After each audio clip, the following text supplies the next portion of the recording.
안녕하십니까. 오늘은 2026년 1월 26일 월요일입니다.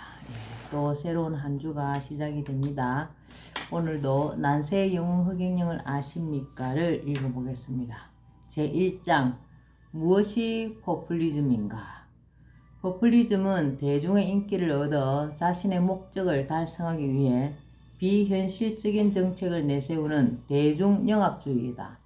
목적을 달성할 수 있는 현실적인 대책이 있는 방안에 포퓰리즘이라는 딱지를 붙이면 안 된다. 우리 시인님께서 하시는 3.3 정책은 모든 방안이 있습니다. 시스템이 다 갖추어져 있기 때문에 포퓰리즘이라고 볼 수가 없겠죠. 선진국 대한민국에 사는 후진국 국민들, 부자 나라에서 고통받는 사람들, 현재 우리나라의 경제 규모는 세계 10위권이며 국민 1인당 소득인 국민 총 생산은 3만 불을 웃돈다. 세계에서 GNP가 1만 불 이상인 나라는 60여 개국에 불과하고 200여 개국은 1만 불이 채 되지 않으며 이 중 150여 개 나라는 5천 불도 채 되지 않는다. 우리나라 경제 수준이 얼마나 높은지 짐작할 수 있다. 그런데 우리 국민이 피부로 느끼는 경제 수준이 우리나라 경제 규모나 수준에 걸맞은 정도가 되고 있는지는 별개의 문제이다.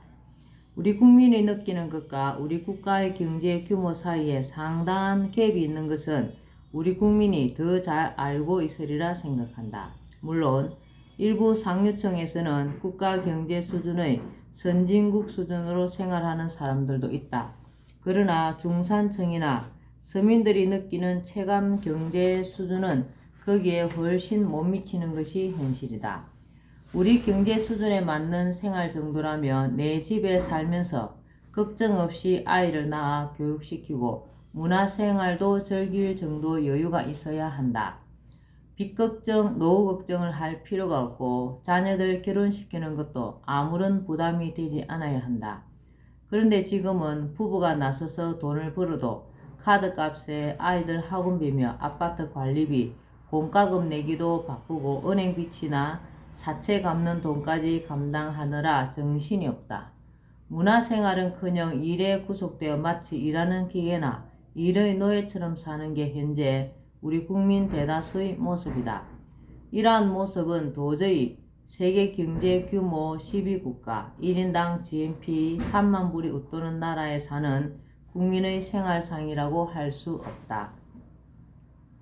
예전에는 국가 자체가 가난해서 모든 국민이 보릿고개를 넘기는 생활을 한 적도 있었다. 그러나 이후 탁월한 지도자와 국민의 단결과 노력으로 국가가 한창 발전할 때는 열심히 일만 하면 집이 없는 상태에서도 금방 전셋집을 얻고 내 집 마련도 수월하게 할 수 있었다. 그리고 아이들을 교육시키는 것도 마음만 먹고 열심히 노력만 하면 얼마든지 가능했다. 청년 취업이 사회 문제가 될 정도로 어렵지 않았다. 그런데 지금은 어느 것 하나 수월한 것이 없다. 젊은이들이 학교를 졸업하고 사회에 나가려고 하면 사방이 꽉 막혀 출구가 보이지 않는다. 바늘 구멍만한 출구를 향해 온갖 스펙을 쌓으며 치열한 경쟁을 벌이지만 그 출구를 통과하기란 하늘의 별 따기다. 학자금 대출받은 것을 갚지 못해 제2금융권 대출까지 받아가며 신용불량자가 되지 않으려고 몸부림치지만 결국 신용불량자로 전락하는 경우도 적지 않다. 취업을 한 사람도 어렵기는 마찬가지다. 결혼하려면 전셋집이라도 마련해야 하는데 전셋값이 천정부지로 치솟는다. 월급만 가지고는 집 사는 것은 말할 것도 없고 전셋집 구하기도 힘들다. 사정이 이러하다 보니 지금 이 사회에는 젊은이들의 취업 포기, 연애 포기, 결혼 포기, 출산 포기, 내 집 마련 포기, 대인관계 포기라는 6가지 포기가 일상화되어 있다.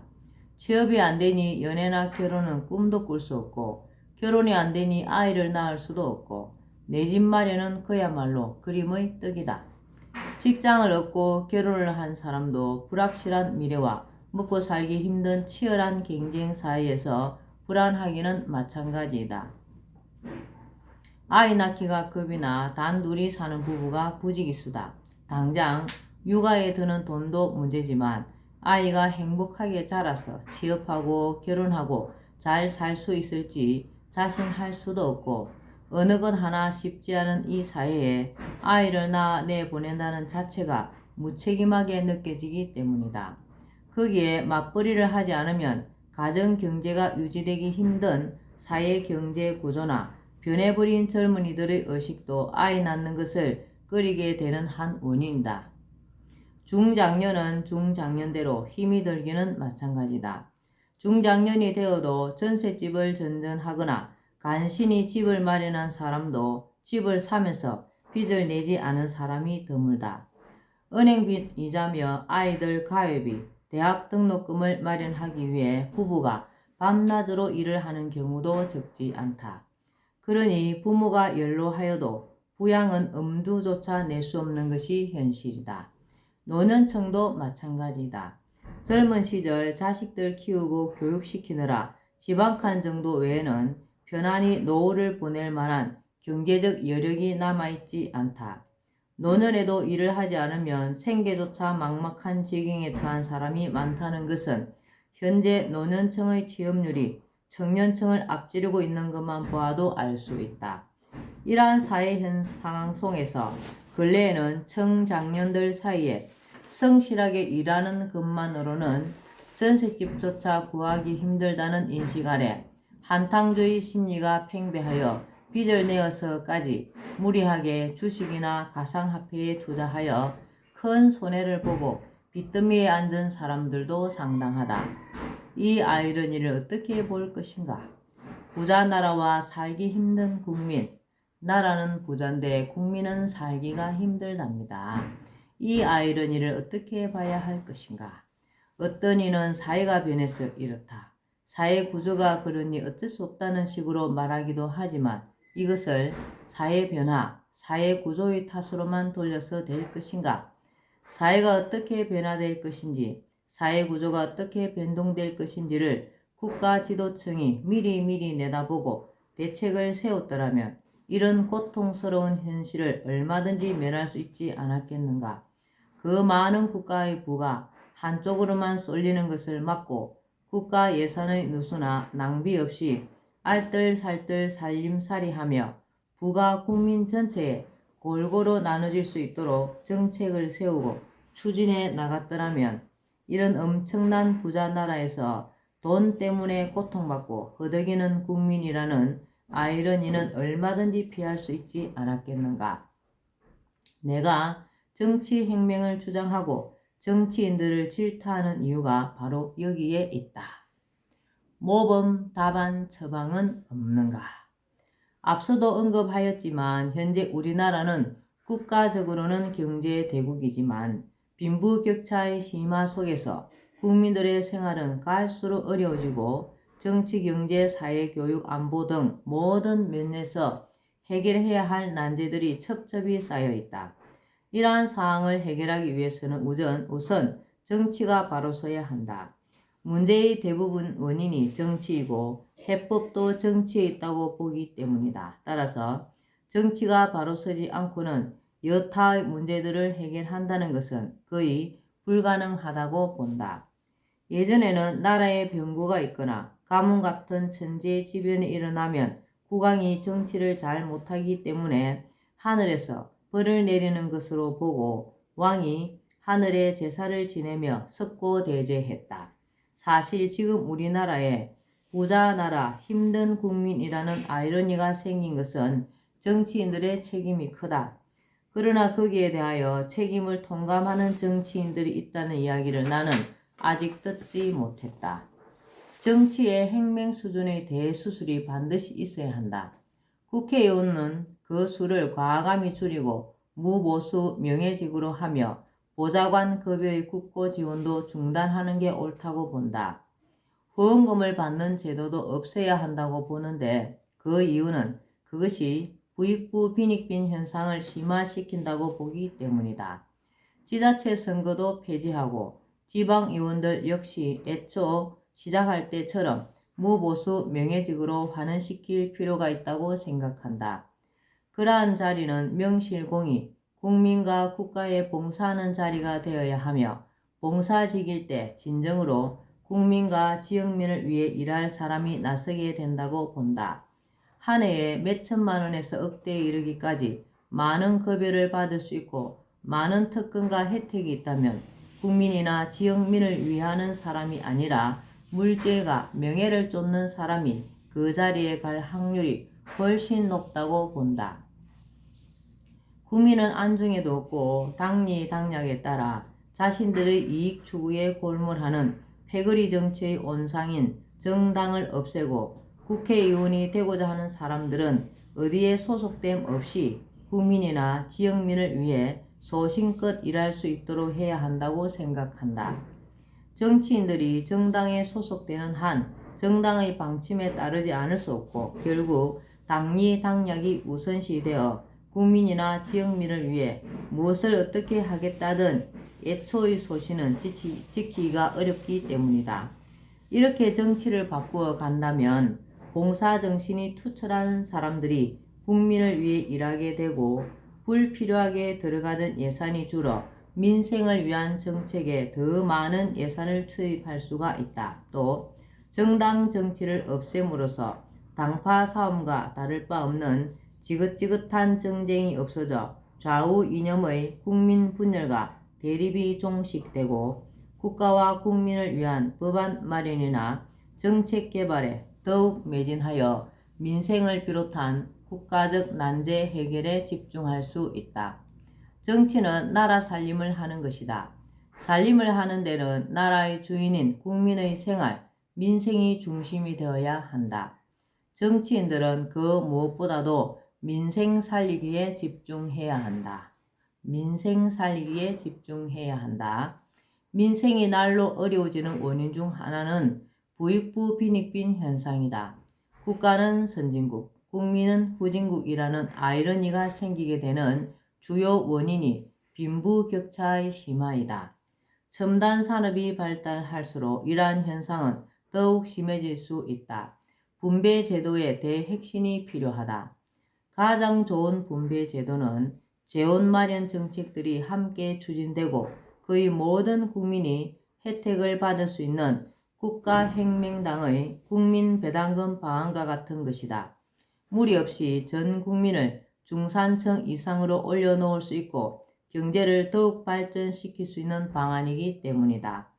국가로부터 매달 받는 돈 말고도 각자 일을 하여 버는 돈이 또 있으므로 국민들은 안정적이고 여유로운 생활을 할 수 있다. 자연히 부익부 빈익빈 현상이 해소되어 서민들의 상대적 박탈감도 줄어들고 국민들 간의 대립이나 갈등도 현격히 줄어들 것으로 생각된다. 한편 우리나라가 경제 규모 10위의 부유한 국가라고 하지만 전 국민을 중산층 이상으로 끌어올리고 생활 수준을 더욱 향상시켜 가려면 분배의 정의만 내세우고 경제 성장을 등한히 해서는 안 된다. 경제 성장을 위해서는 자본주의 시장 경제가 가장 효율적인 경제 체제이다. 생산성과 효율성이라는 측면에서 지금까지 자본주의를 따를 경제 체제가 없다. 그러므로 기업에 대한 각종 규제를 풀고 기업 발전에 저해되는 요소를 제거해 자유로운 경제 활동을 보장해 주는 것이 필요하다. 우리 기업이 해외 자본에 넘어가게 할 수도 있는 상속세는 폐지해 기업의 승계권을 국가가 보호해 주어야 한다. 노동조합의 파업은 기업의 발목을 잡는 것으로 국가 경제 발전에 주눅이 되는 기업의 발전을 위해 국가가 나서서 이 문제를 제도적으로 해결해 줄 필요가 있다. 노동조합을 없애고 노동자 대표와 경영자가 참여하는 기업가족협의회와 같은 것을 구성하여 기업을 운영하면 굳이 대립과 투쟁 없이도 노동자의 권익이 보호되고 기업은 기업 활동에 더욱 박차를 가할 수 있다. 이러한 제도는 노사를 이분법적 시각이 아니라 기업 가족이라는 전체적인 시각으로 보는 것으로 이를 통해 불필요한 노사 갈등이 해결되고 노동자와 경영자가 상생하는 구조가 될 수 있다. 기업이 잘 되고 경제가 성장하면 자연히 세수가 늘어나게 될 것은 말할 것도 없다. 말하자면 파이가 커지는 것이다. 이런 식으로 커진 파이는 다시 배당금 제도와 같은 분배 제도를 통해 국민에게 돌아가야 한다. 경제 성장의 결과가 국민에게 돌아가게 되면 국가 경제의 선순환이 일어난다. 즉 국민은 국가로부터 지급받은 돈을 저축도 하지만 또 소비도 하게 되므로 소비 활동이 활발해지면 기업이 바빠지게 될 것은 말할 것도 없다. 기업은 고용을 더 하게 되고 국민 입장에서는 일자리가 늘게 된다. 국민은 기업들이 낸 세금으로 국가 지급금을 더 받게 되므로 기업의 물건을 많이 사주게 된다. 이처럼 경제 주체들이 상생하며 공동체 전체의 경제 규모를 계속 키워가도록 방안들을 연계하는 것이 아주 중요한 핵심 포인트로서 지금까지 내놓은 나의 일련의 방안들이 그러한 구조를 갖고 있다. 우리나라 경제 문제 가운데 시급히 해결해야 할 문제 중 또 하나는 가계부채이다. 2021년 1분기 말 기준 우리나라 가계부채는 1760조 원을 넘어 GDP 대비 가계부채율이 97.9%로 한 해 전 국민이 생산한 모든 것을 합한 것과 맞먹을 정도가 되었다는 것은 앞서도 언급하였지만 이것은 보통 심각한 문제가 아니다. 왜냐하면 경제적 혼란이 초래되는 것은 물론 국민의 삶이 송두리째 흔들릴 수 있기 때문이다. 정치권은 이 문제에 대해 심각하게 고민하고 대책을 수립해야 한다. 국민이 빚을 지게 된 데에는 개인의 책임 이전에 국가의 정책에 책임이 있다는 사실을 명심해야 한다. 따라서 국가는 가계부채로 인해 발생할 수 있는 사회 경제적 어려움을 사전에 예방하고 국가의 실책에 책임을 지는 차원에서 한 번 정도는 국가가 가계부채를 탕감해 줄 필요가 있다. 한국은행이 발권력을 통해 국채를 매입하고 양적 완화를 함으로써 가계부채를 국가부채로 전환시키면 가계부채에 따른 문제는 거의 해결될 수 있다. 물론 가계부채는 은행빚뿐 아니라 사채도 포함된 것이다. 가계부채 정리는 임계 수위에 다다른 과도한 가계부채가 야기할 수 있는 은행 부실, 기업 도산, 가정 붕괴와 같은 사회 경제적 혼란을 사전에 예방할 뿐 아니라 소비 활동을 진작시켜 경제 활성화에 기여할 수 있다. 주로 초저금리 상태에서 경기를 활성화하기 위해 행하는 양적 완화는 이미 미국이나 일본에서도 시행한 적이 있다. 일본이 양적 완화를 골자로 하는 아베노믹스로 오랜 경기 침체를 극복하고 어느 정도 소기의 목적을 달성한 것은 우리에게도 잘 알려져 있다. 한편 부채를 갚지 못해 이미 신용불량자가 된 사람들에게는 국가에서 단 1회에 한해 20년 정도 무이자, 무담보 대출을 지원하여 재개할 수 있도록 하면 그들이 고통에서 벗어나고 국민 통합 효과도 있을 것으로 생각한다. 우리나라의 매우 심각한 문제 중 또 하나는 출산 문제이다. 오늘은 여기까지만 읽겠습니다. 오늘도 흑영령을 많이 부르고 알려서 하늘의 복을 짓는 행복하고 뜻깊은 하루 되시기 바랍니다. 감사합니다. 흑영령, 흑영령, 흑영령.